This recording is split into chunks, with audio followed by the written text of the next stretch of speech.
एक बहुत गरीब और बेरोजगार लड़के अभिनव की शादी एक दिमाग हिला देने वाली वजह से शहर के करोड़पति की इकलौती बेटी अनन्या के साथ जबरन करवा दी गई थी। अभिनव अनन्या के घर जमाई बनकर रहता था और अपनी पत्नी अनन्या के अलावा सास, साले और नौकर की भी गालियां सुनता था। झोला लेकर निकले राशन पानी लेके अभिनव नाम के उस गरीब को आखिर क्यों लेने आई काले रंग की करोड़ों की कारें? क्या है उसकी असली सच्चाई? कौन है अभिनव? क्या था उसका राज जिसे जानकर आपके भी रोंगटे खड़े हो जाएंगे? जानने के लिए अभी डाउनलोड कीजिए पॉकेट FM और सुनिए द रिटर्न ऑफ टाइगर बिल्कुल फ्री। अरे ओ घर जमाई, जल्दी बाहर निकलना, बाथरूम साफ करके बाजार जाना है राशन लाने। अभिनव को पता था कि ये नौकर घर का पुराना नौकर है जिसकी इज्जत घर में अभिनव से कई गुना ज्यादा है। जी रघुया। नौकर अभिनव को 1000 रुपए और एक सामान की लिस्ट देकर बोला, जा भाग के बाजार जा और राशन लेके आ। और सुन, आज अनन्या मैडम का वो ऑफिस वाला दोस्त चिराग आने वाला है। अरे वही जिसके साथ लेट नाइट आती है। पति है ना तू उसका है? अब दोस्त की खातिरदारी तो करनी पड़ेगी। अब देख क्या रहा, जाना। अभिनव को उस नौकर की बात पर गुस्सा आ रहा था कि तभी अभिनव का फोन बजा और स्क्रीन पर नंबर देखकर अभिनव चौंक गया क्योंकि नंबर दुबई का था। अभिनव ने फोन पिक नहीं किया था और फटाफट पैसे, सामान की लिस्ट और झोला उठाकर साइकिल से बाजार चला गया। सब्जी मंडी में अभिनव को फिर से दुबई से वो कॉल आ रहा था, लेकिन अभिनव ने कॉल को रिसीव नहीं किया और आगे जाने लगा। तभी गज्जू भाई ने उसको रोका। गज्जू भाई उस एरिया का लोकल गुंडा था। उस गुंडे ने अभिनव को भांप लिया कि वो पप्पू जैसा लड़का है, इसलिए वो उसे और छेड़ने लगा। क्या बे सूरदास, मुझसे टकराने की हिम्मत कैसे हुई भी तेरी? बेटा, अब तो गज्जू भाई से टकरा ही गया है तो इसका हर जाना तो तुझे भुगतना पड़ेगा। अभिनव उसे इग्नोर करके आगे बढ़ने लगा कि तभी गज्जू भाई ने उसे मारकर गिरा दिया। क्यों कर रहे हो आप लोग ये? साला भाई, ये तो वही घर जमाई है जिसकी एक खूबसूरत बीवी और वो अरबपति है। भाई, इसके घर में मेरा छोटा भाई नौकर है। ये बात। अभिनव इस इंसल्ट को बर्दाश्त करके सर झुकाकर आगे जाने लगा, लेकिन तभी गज्जू भाई ने उसकी कॉलर पकड़ा और बोला, फिर तो हम इसकी अरबपति बीवी को और पार्टी मनाएंगे अनन्या के साथ।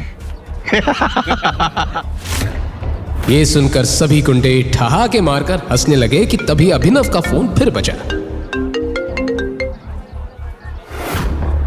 क्या बे, तेरी डार्लिंग का फोन है क्या? जरा मैं भी तो सुनूं इसकी मीठी मीठी आवाज। आप लोगों को मुझे जो बोलना है बोल लो, बट ये फोन मत उठाना। ऐसा बोलते ही गज्जू भाई ने जरा भी देर नहीं की। हेलो अनन्या बेबी, बोलो। पर इसके बाद उस फोन पर गज्जू भाई से सामने वाले ने जो कहा उसे सुनकर गज्जू भाई थर थर कांपने लगा और पसीना पसीना होकर अभिनव के सामने लोट लगाकर बोलने लगा, हमें माफ कर दो भाई। अरे मैंने पहचानने में गलती कर दी आपको।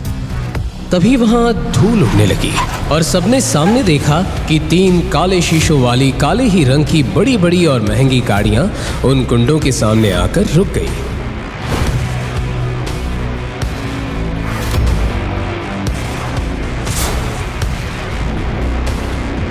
बोला था ना फोन मत उठाओ, उनको लोकेशन मालूम पड़ेगी मेरी।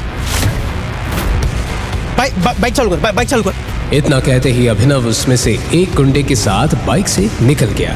आसपास के लोग खड़े होकर यही सोच रहे थे, क्यों फोन उठाते ही आई ब्लैक कार्स। राशन किधर है?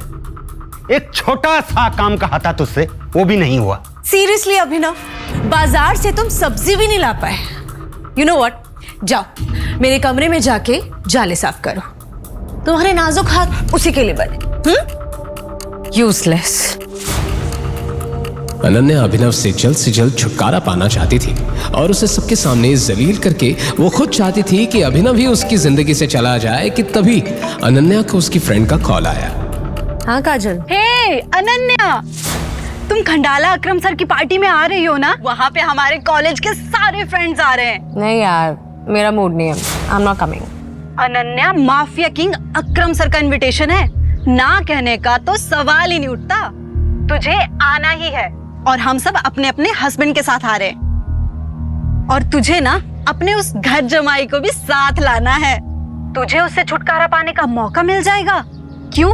क्योंकि वहां पे माफिया वर्ल्ड के कई लोग आने वाले हैं। यस, अभिनव को रास्ते से हटाने का ये सही मौका है। चल ठीक है, आ जाती हूँ, लेके आऊंगी उस निकम्मे पति को मेरे साथ। अभिनव ये खड़ा सुन ही रहा था कि तभी फिर से उसका फोन बजा और स्क्रीन पर दुबई का नंबर देखकर अभिनव घर से बाहर चला गया। मेरे निकम्मे पति के गांव से किसी फ्रेंड का कॉल आ रहा था। चल ठीक है, ले आऊंगी उसे अपना ड्राइवर बना के। ओके ठीक है, मिलते हैं, बाय। और अब खंडाला में कुछ ऐसा होने वाला है जो अनन्या के भी होश उड़ा देगा।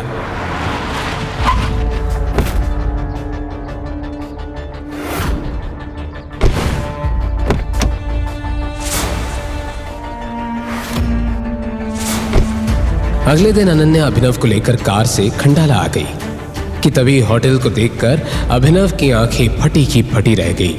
तुम्हारे पूरे खानदान में शायद तुम इकलौते इंसान होंगे जिसे इतने बड़े होटल में कदम रखने का मौका मिल रहा है। कि तभी वहां अनन्या के कॉलेज के बिगड़ैल रईसजादे दोस्त उसे मिले और उनमें से राज नाम का घमंडी लड़का जो अनन्या पर पहले से लाइन मारता था, उसने अभिनव को नीचा दिखाने के लिए कहा। अनन्या, ये क्या अपने हस्बैंड की जगह अपने नौकर को ले आई ट्रिप पर? यही मेरा हस्बैंड है। व्हाट? अभिनव के सिंपल से कपड़े देखकर अनन्या के फ्रेंड्स और उनके हस्बैंड मुंह बनाने लगे, पर आज जो होने जा रहा था उसका उन्हें अंदाजा भी नहीं था। और तभी होटल का मैनेजर आया और बोला, एक्सक्यूज मी सर, अकरम सर की पार्टी शाम में, तो अभी का लंच और ड्रिंक आप अपने एंड से पे कर सकते हैं। जैसे ही वेटर मेन्यू कार्ड लेकर आया तभी आर्यन नाम के लड़के ने अभिनव को फंसाने के लिए अनाउंस कर दिया। हे गाइस, आज खाने का बिल अभिनव भरेगा। मैंने ऐसा कुछ भी नहीं कहा। लेट्स क्लैप फॉर अभिनव। महीने के 6,000 रुपए कमाने वाला ये नौकर हमारे लाखों के बिल भरेगा। Clap clap clap clap clap.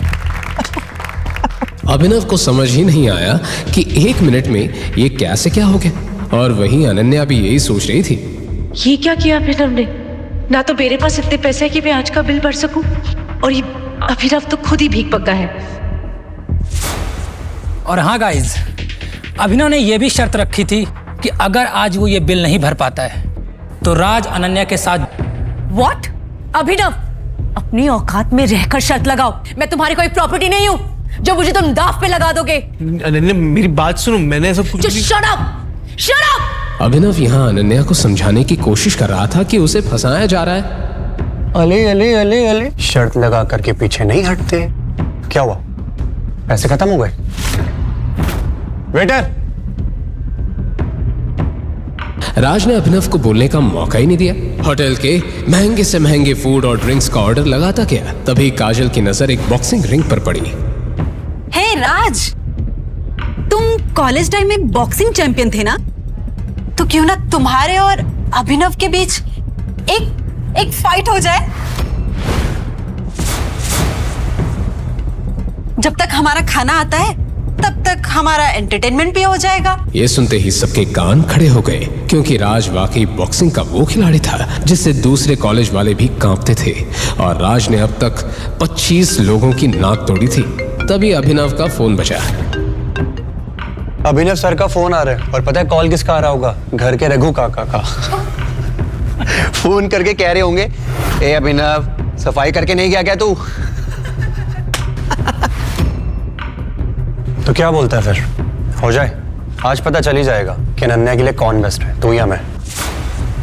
अभिनव, अभी भी मौका है, मना कर दो। अभिनय जीजू, क्या तुम्हारे अंदर हिम्मत नहीं राज से कंपटीशन करने की? अभिनव को अब गुस्सा आ गया और उसने बोला, मैं बॉक्सिंग करूंगा। गाइस, तो आज अभिनव मार खाएगा और हम खाना। राज भी तैयार होकर बॉक्सिंग रिंग के अंदर आ गया। वहां दूसरी तरफ आर्यन और उसके दोस्त महंगे ड्रिंक्स और खाना ऑर्डर करने लगे। तभी राज ने अटैकिंग मोड में आकर अभिनव को एक पंच मार दिया और अभिनव के मुंह से खून निकलने लगा। यस!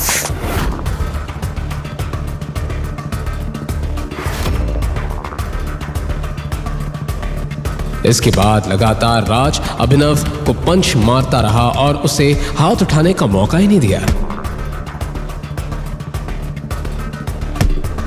और सभी को यह लग रहा था कि अब तो अभिनव का काम तमाम हो जाएगा कि तभी अभिनव नीचे गिर गया। बस करो अभिनव, हार मान जाओ और बाहर आओ अभी। अनन्या के इतने कहते ही बॉक्सिंग रिंग के बाहर रखा अभिनव का फोन बजने लगा। अनन्या उसका फोन ना देख ले, इस जल्दी में अभिनव उठा और जैसे राज उस पर अटैक करने ही जा रहा था कि तभी अभिनव ने राज को एक इतना जोर का पंच मारा कि राज वहीं बेसुध होकर गिर पड़ा और अनन्या की नजर अभिनव के फोन से हटकर नीचे पड़े राज पर गई।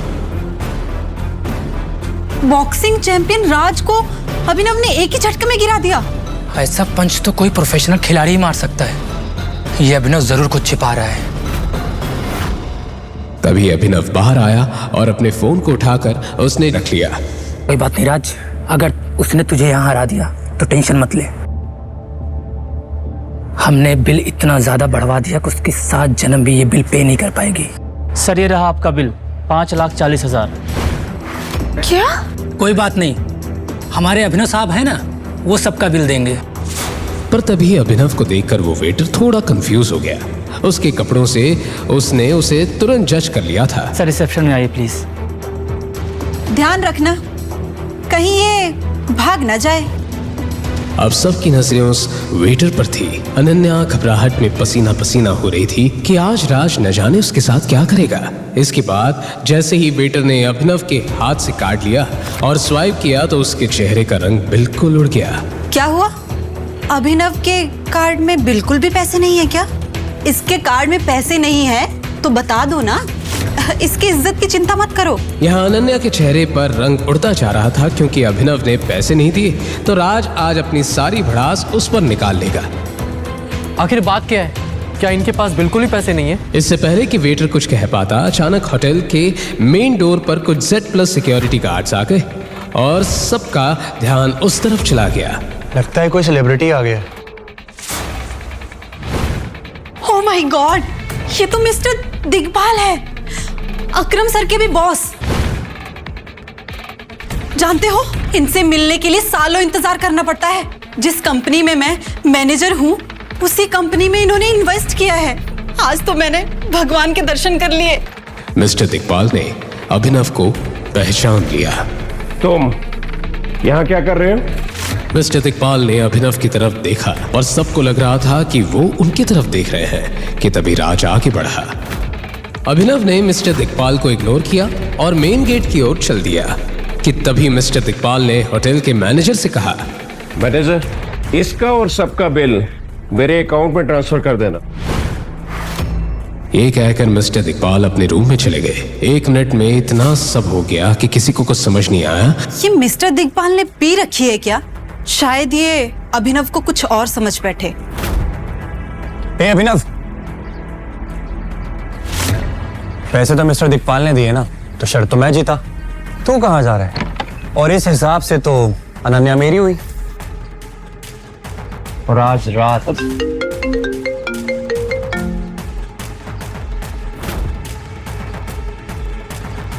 राज फोन दे। फोन बजते जा रहा था कि तभी राज ने अभिनव से बॉक्सिंग का बदला लेने के लिए उससे झल्लाते हुए कहा, कौन सा बड़े सुपरस्टार का फोन आ रहा है तेरे पास?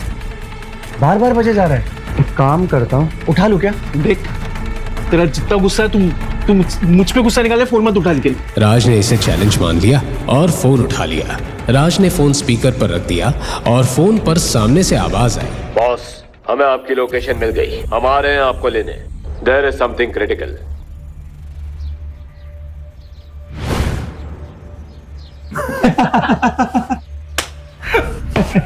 हमें किसी रिक्शे वाले, किसी कैब वाले का फोन था और वो अपने आप को कॉन्वॉय समझ रहा है। अनन्या को भी ये देखते हुए मजा आ रहा था, पर तभी हुआ ऐसा कुछ कि सभी की बोलती बंद हो गई।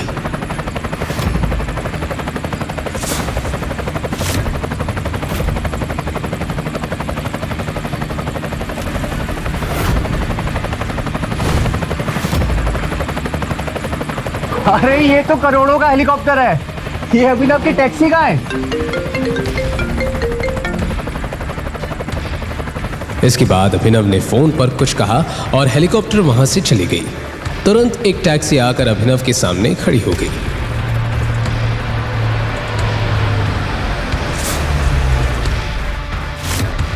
अबे खोदा पहाड़ और निकली चुईया। वही मैं कहूँ, इतने महंगे हेलीकॉप्टर में ये बैठेगा। देख टैक्सी आ गई इसकी। पर दुबई से बार बार आ रहे फोन और ये महंगी कार्स और हेलीकॉप्टर एक ऐसा राज खुलने वाले हैं जिसे जानकर आपके ही रोंगटे खड़े हो जाएंगे। अभिनव जल्दी से टैक्सी में बैठकर जाने लगा कि तभी राज और बाकी लोगों को अभिनव पर शक होता है। गाइस, वैसे किसी को पता है क्या कि वो अपनी बीवी को यहाँ खंडाला में छोड़ करके कहाँ और किससे मिलने के लिए गया है?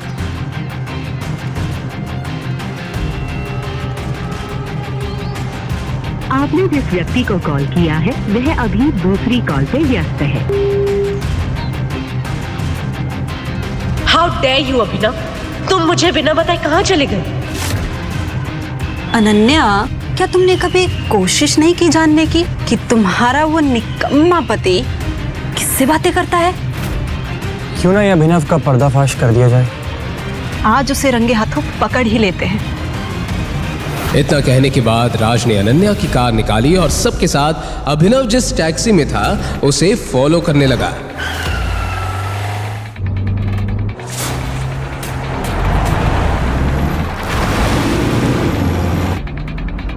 राज, जल्दी चलाओ ना। अभिनव, आज ना मैं तेरी पोल खोल कर रहूंगा। तू कहाँ जाता है और क्या क्या कांड करता है। राज और सबको लग रहा था कि आज अभिनव की असलियत सामने लाकर उसका मजाक उड़ाएंगे, पर इन्हें नहीं पता था कि इनके सामने अभिनव का आज वो सच सामने आने वाला है जिसकी इन्होंने सपने में भी कल्पना नहीं की थी। क्या है अभिनव की सच्चाई? एक गरीब घर जमाई जो सिर्फ गालियां खाने के लिए पैदा हुआ है या कुछ और? कहीं मत जाइए, इन सभी का राज खुलने ही जा रहा है। रुको रुको। अभिनव के टैक्सी को अचानक पुलिस द्वारा चेक पोस्ट पर रोक लिया गया। राज ने कार को कुछ दूर पहले ही रोककर तमाशा देखना शुरू किया।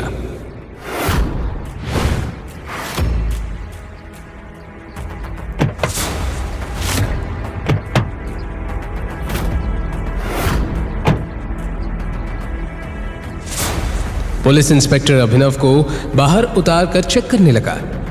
तलाशी करने पर पुलिस को अभिनव के पास से एक गन मिली। गन देखते ही पुलिस इंस्पेक्टर ने अभिनव से कहा, क्या ये?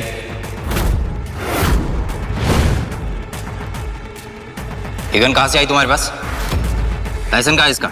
ये अभिनव के पास गन कैसे आ सकती है? अरे जो इंसान नौकरों से गालियां खाता हो, 500 रुपए उधार लेके अपनी खटारा मोटर में पेट्रोल भराता हो, उसके पास गन कैसे आ सकती है? शायद मैं अभिनव की सच्चाई जान ही नहीं पाई। गाइस, ये अभिनव तो क्रिमिनल निकला। अब आज देखो कैसे पुलिस वाले ने इसको मार मार करके सच निकलवाएंगे। मैं अपना मुंह सिर्फ कमिश्नर के सामने खोलता हूँ। अच्छा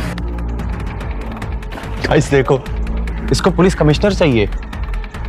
सुन बे, ज्यादा स्मार्ट बनने की कोशिश मत कर, वरना यही उल्टा लटका के ऐसा मारूंगा ना, सारी औकात बाहर निकल आएगी। जो घर के नौकरों से भी डांटा जाता था, उसने आज पुलिस वाले का हाथ पकड़ लिया था। हाथ छोड़, मैं तो ऐसा तोड़ूंगा ना तुझे लाठी से।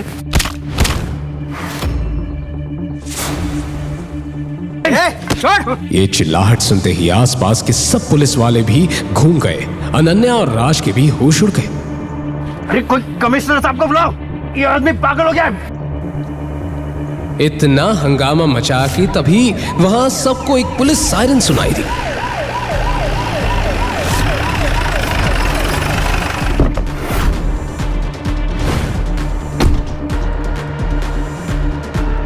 ये क्या तमाशा है? सर,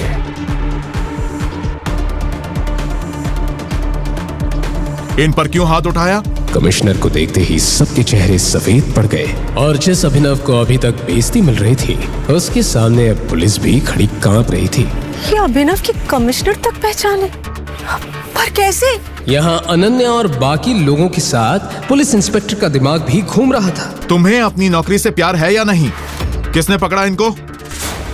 लेकिन सर, इसके पास इनके पास ये गन मिली सर।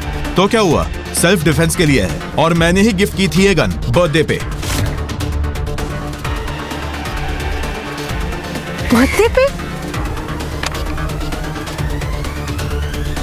पर अभिनव तो अपने बर्थडे पे अपनी मम्मी की सैंडल ठीक करवाने गया था और इसी बीच कमिश्नर ने उसे गन भी गिफ्ट कर दी। मैं सपना तो नहीं देख रही ना? अनन्या और बाकी सब कुछ भी समझ नहीं पा रहे थे कि तभी कमिश्नर ने अभिनव को उसे बाइज्जत जाने दिया।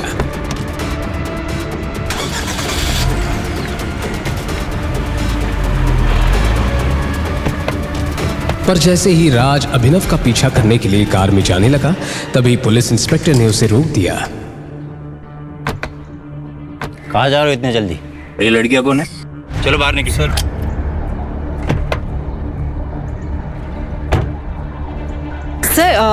वो हम अभिनव जी के साथ है, तो वो जहाँ जा रहे हैं हम भी वही जा रहे हैं। अच्छा ठीक है, तुम लोग जाओ।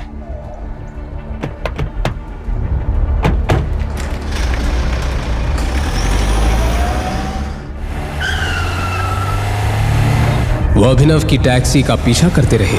टैक्सी एक बहुत बड़े ही खंडर से होते हुए सड़क को क्रॉस कर ही रही थी कि तभी उसी खंडर की गलियों में से अचानक वो ब्लैक कार्स अभिनव के टैक्सी के आगे आ गई और अभिनव की टैक्सी के आगे पीछे चलने लगी।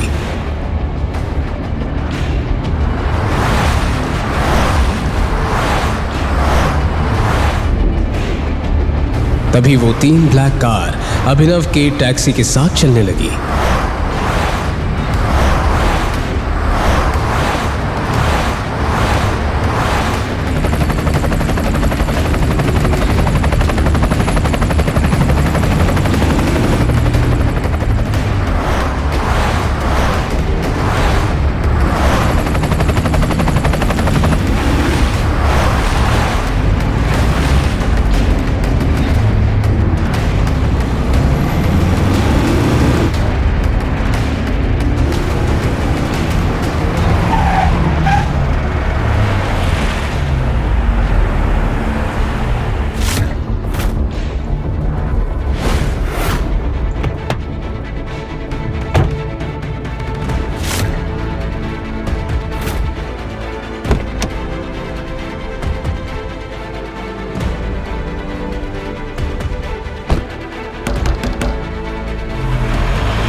Oh my God!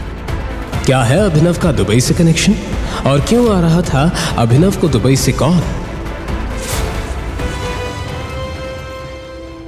गरीब डिलीवरी बॉय अभिनव की बरसों पुरानी गर्लफ्रेंड ने उसे एक रईसजादे के लिए छोड़ दिया। फिर क्या था? प्यार में हारा अभिनव बेचारा दारू पीकर चढ़ गया जमीन से 50 फीट ऊपर बिल्डिंग के टेरेस पर। मैं ये दुनिया छोड़ के जा रहा हूँ। मुझे तो तुम्हारे धोखे नहीं मार दिया। तुम खुश रहना उस रईसजादे के साथ। मैं चला। वो मजनू तो जान देने को तैयार था, मगर किस्मत को कुछ और ही मंजूर था। अचानक अभिनव नीचे गिर गया, मगर वो गिरा भी तो कहां?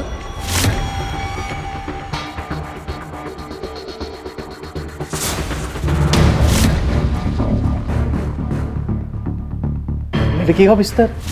हे भगवान, यहाँ पे कहां से आया? जी हाँ, उस टेरेस से गिरकर अभिनव पहुंच गया था शहर की सबसे खूबसूरत और रईस लड़की अनन्या के बिस्तर पर, जो उस वक्त चैन की नींद सो रही थी। मगर जैसे ही उसकी नींद खुली, कौन है तुम? और मेरे बिस्तर पे क्या कर रहे हो? मैं तो कुछ नहीं जानता। मैं कहां से आया? मुझे तो उसकी समझ में नहीं आ रहा है। मुझे तो लग रहा है मैं भी एक सपना देख रहा हूँ। सपने से बाहर आओ और बताओ तुम कौन हो? तुम जानते भी हो मैं कौन हूँ?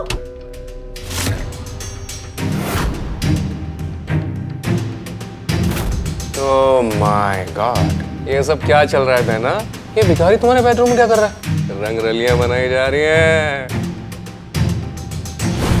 सनी, तुम यहाँ क्या कर रहे हो? वैसे सवाल तो मुझे करना चाहिए बहना कि ये फटेहाल सा बंदा तुम्हारे बेडरूम में क्या कर रहा है? देखो भाई, मुझे तो खुद भी नहीं मालूम यहाँ कैसे आया। मुझे सिर्फ इतना है कि मैं टेरेस पे था, फिर। चुप करो, अभी पुलिस आएगी ना तो सारी सच उगलवाएगी तुमसे। ना बहना, पुलिस से कुछ ना कहना। शायद भूल रही हो आप सिंह परिवार की मर्यादा। सिंह परिवार के सारे फैसले एक इंसान लेता है, the great king Hardev Pal Singh, यानी कि हमारे पूजनीय दादाजी। दादाजी का नाम सुनते ही अनन्या के माथे पर पसीना आ गया।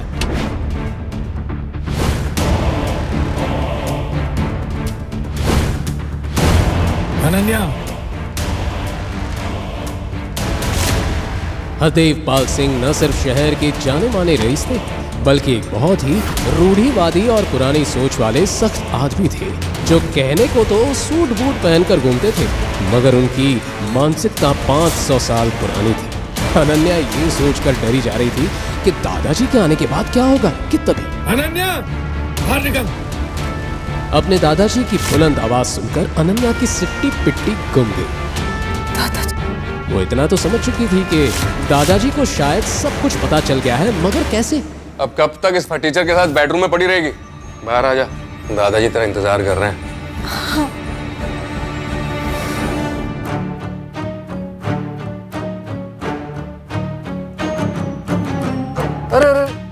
अरे आप कहाँ जा रहे हैं भैया? सुनो, बड़े बुजुर्ग सच ही कहते हैं कि दारू सेहत के लिए हानिकारक होती है। अब देख, तेरी दारू आज तुझे कहाँ ले आई? और मेरी बहन को मेरे दादाजी के गुस्से से कौन बचाएगा? और तू साले डिलीवरी बॉय, तेरी तो ऐसी की तैसी हो गई।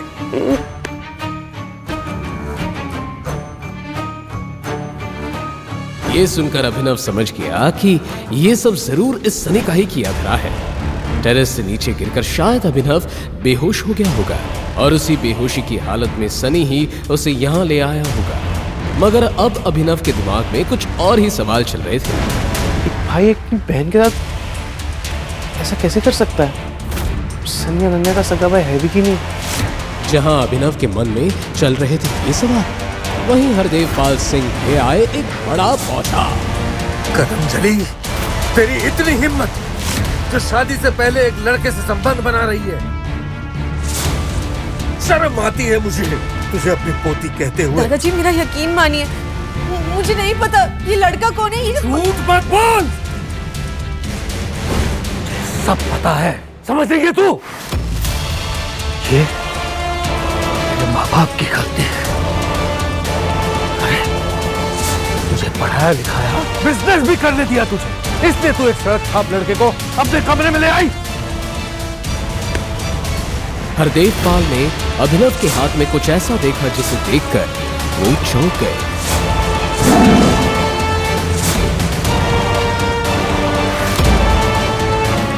आपको शर्म आनी चाहिए, एक दादा होकर अपनी पोती पे हाथ उठा रहे हो, उसको इतना घिनौना इल्जाम लगा रहे हो। अकल ठिकाने है कि नहीं आपका? अचानक पूरे कमरे में सन्नाटा छा गया। आज तक किसी ने भी हरदेव पाल से ऐसे बात नहीं की थी, और यहाँ एक मामूली सा डिलीवरी बॉय शहर के जाने माने रईस से जुबान लड़ा रहा है। साले तेरी इतनी हिम्मत, मेरे दादा से जुबान लड़ाता है? गोलियों से भून डालूंगा तुझे। सनी छोड़ दे इसे। सनी को समझ नहीं आया कि उसके दादाजी ऐसा क्यों कह रहे हैं, पर उसके पास अपने दादाजी की बात मानने के अलावा और कोई ऑप्शन नहीं था। हरदेव पाल ने अभिनव को ऊपर से नीचे तक देखा और फिर अनन्या को देखते हुए बोला, अनन्या, इस लड़के का नाम जो भी हो, लेकिन तुझे इस लड़के से शादी करनी होगी। नहीं दादाजी, मैं इससे शादी कैसे कर सकती हूँ? मैं इसका नाम भी नहीं जानती हूँ। ए लड़की, ज्यादा अनजान मत बन। हरदेव सिंह के कानून को तू जानती है।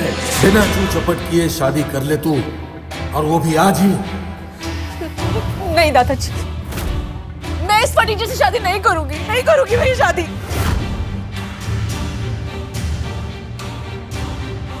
तो ठीक है सनी, अपनी बहन को फार्म हाउस ले जाओ, जिंदा गाड़ दो उसे। ये सुनकर अनन्या सिहर उठी वो जानती थी कि जो हरदेव कह रहा है वो करवा भी सकता है, क्योंकि इससे पहले भी सिंह खानदान में जिस किसी ने भी हरदेव पाल सिंह के कानून की खिलाफत की, उसका यही अंजाम हुआ है। अनन्या भी अब अपने दादा के सामने लाचार हो गई थी। वहीं अभिनव जानता था कि अगर उसने अनन्या से शादी नहीं की तो एक मासूम लड़की उसकी वजह से अपनी जान से हाथ धो बैठेगी। फिर क्या था, 1 घंटे के अंदर ही उसी हॉल में अनन्या और अभिनव की शादी हो गई। शादी की पहली रात अनन्या की जुबान पर बस एक ही सवाल था। नाम क्या है? अभिनव, बट मेरे पापा मुझे प्यार से जो भी बुलाते हो मुझे फर्क नहीं पड़ता। और हाँ, एक बात ध्यान से सुन लो, कि शादी शादी नहीं, एक मजबूरी है। भले दुनिया के लिए हम पति पत्नी हो, पर इस कमरे में हमारा रिश्ता सिर्फ 2 अजनबियों का है। अभिनव भी जानता था कि महलों की रानी अनन्या का उसके जैसे डिलीवरी बॉय से क्या मिले, पर वो ये नहीं जानता था कि अगर भगवान ने उन दोनों को मिलवाया है तो उसके पीछे कोई ना कोई कारण जरूर होगा। आज मेरे दोस्त अकरम के जन्मदिन की पार्टी है और अनन्या, तुम उस पार्टी में हमारे नए दामाद को अपने साथ लेकर के जाओगी। वैसे तो अनन्या उस पार्टी में नहीं जाना चाहती थी, मगर दादाजी का हुक्म टालना उसके लिए नामुमकिन था। मजबूरी में अभिनव को भी अनन्या के साथ जाना पड़ा, मगर वहां उसका सामना उससे हुआ जिसे देखकर वो पूरी तरह से चौंक गया।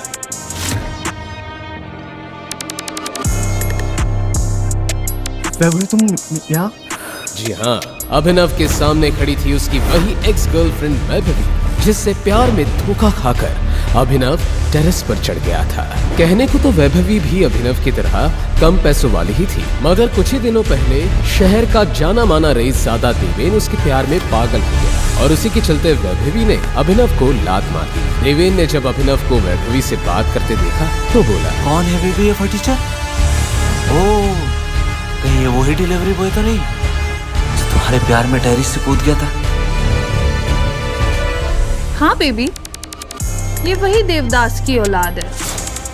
जरूर यहाँ डिलीवरी करने आया होगा, है ना? इतने में वहां सनी पहुंच गया, जो पहले से ही उस पार्टी में मौजूद था। क्या बात है जीजा जी, आप यहाँ पिज्जा डिलीवरी करना है? जीजा जी, आपकी शक्ल देखकर लगता तो है कि आप एक गरीब खानदान से, और इतना गरीब कि डिलीवरी बॉय बन गए। छी छी छी छी जीजा जी। सनी, तू इस फटीचर को जीजा क्यों बोल रहा है?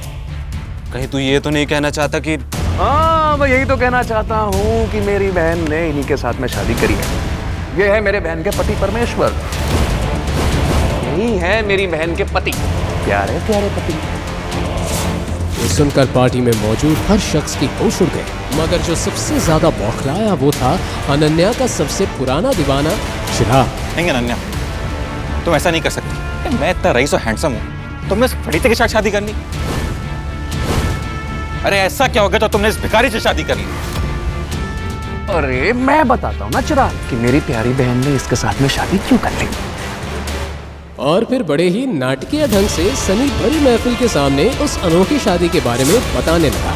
कैसे अनन्या के बिस्तर में मिला अभिनव, कैसे दादाजी ने कहा उसे, और कैसे एक डिलीवरी बॉय के साथ बंध गई अनन्या। सनी ये सब बताया जा रहा था और सब फुसफुसा कर हंसे जा रहे थे, मगर अनन्या की आंखों में थे आंसू। रोती रोती बेचारी अनन्या दौड़ते हुए वहां से भाग गई। अरे अनन्या के पीछे अभिनव भी वहां से जा रहा था, मगर सनी ने उसका हाथ पकड़कर उसे रोक लिया। अरे जीजा जी, आप कहाँ जा रहे हैं जीजा जी? आप तो हमारी महफिल की शान हैं, आपका होना भी बाकी सम्मान है। अरे आइए आइए जीजा जी, ये खास आपके लिए लगवाई है। ये कहते हुए सनी ने अभिनव को एक बड़ी ही सुंदर मगर साथ ही खतरनाक नजर आने वाली चेयर पर बैठने का इशारा किया। ए सनी, तू पागल हो गया? अरे ये इस चेयर पे कैसे बैठ सकता है? तू जानता है ना ये चेयर किसकी है? अरे तो चुप कर यार देवेन, अब मेरे प्यारे जीजा जी हैं तो मुझे पता है ना सम्मान कैसे देना है। हाँ, जो भी है जैसा भी है, हमारे दोस्त सनी का जीजा जी है यार, इसका सम्मान तो करना पड़ेगा ना। बिल्कुल करना पड़ेगा, क्यों नहीं। चिराग की बात सुनकर देवेन भी समझ गया कि अब सनी अभिनव का काम तमाम करके ही रहेगा। अब पता चलेगी इस डिलीवरी बॉय को इसकी असली औकात। भाई आपको बैठाते हैं आपकी हॉट सीट पे, खास आपके लिए बनवाई है स्पेशल। बैठिए, अरे जीजा जी बैठिए बैठिए। और फिर जैसे ही अभिनव उस चेयर पर बैठा, अचानक ही उस चेयर से पूरे हॉल में बहुत ही तेज साउंड वाले अलार्म बजने लगे। क्या हो रहा है ये सब? तूने क्या किया? तो माफिया किंग की कुर्सी पर बैठ गया। अबे तू गया। वो खास चेयर थी द माफिया किंग गैंग के मालिक अकरम की, और इस चेयर में अकरम के अलावा किसी और को बैठने की इजाजत नहीं थी। कौन है वो माका लाल?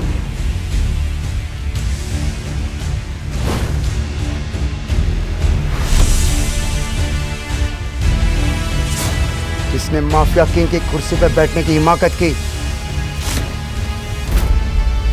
सूट बूट पहने, हाथों में एक इम्पोर्टेड सिगार लिए, अब खुद अकरम वहां पहुंच गया था। अलार्म्स की आवाज सुनकर वो समझ गया था कि किसी ने द माफिया किंग की कुर्सी में बैठने की गुस्ताखी की है। तू है वो हरामजादा। अब तुझे अकरम की कहर से कौन बचाएगा? सर मुझे माफ करो, इस चेयर के बारे में मुझे कुछ नहीं मालूम था। जहां अभिनव अकरम के आगे गिड़गिड़ा रहा था, वहीं अकरम की आंखें अभिनव की अंगूठी पर टिकी हुई थी, जिस अंगूठी में टाइगर बना हुआ था।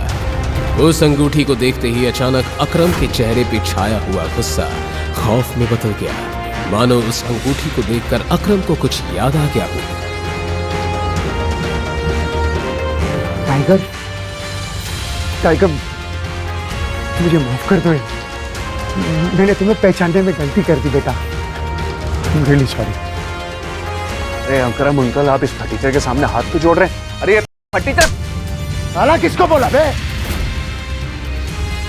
ये कुर्सी भी इसकी है और ये कारोबार भी इसका है। ये है हमारे माफिया किंग का असली मालिक, हमारा टाइगर। तो ये है रियल टाइगर। आपने आखिर क्यों अभिनव के आगे अकरम जैसे खतरनाक डॉन ने घुटने टेक दिए? क्यों अकरम अभिनव को कह रहा था टाइगर? क्या याद आया था अकरम को अभिनव की उस अंगूठी को देखकर? और अब क्या नया मोड़ लेने वाली है अभिनव और टाइगर की कहानी? आगे की कहानी जानने के लिए देखें अगला एपिसोड सिर्फ पॉकेट एफएम के यूट्यूब चैनल पर, और द रिटर्न ऑफ टाइगर के सारे एपिसोड्स को सुनने के लिए डिस्क्रिप्शन में दी लिंक से डाउनलोड करें पॉकेट एफएम ऐप।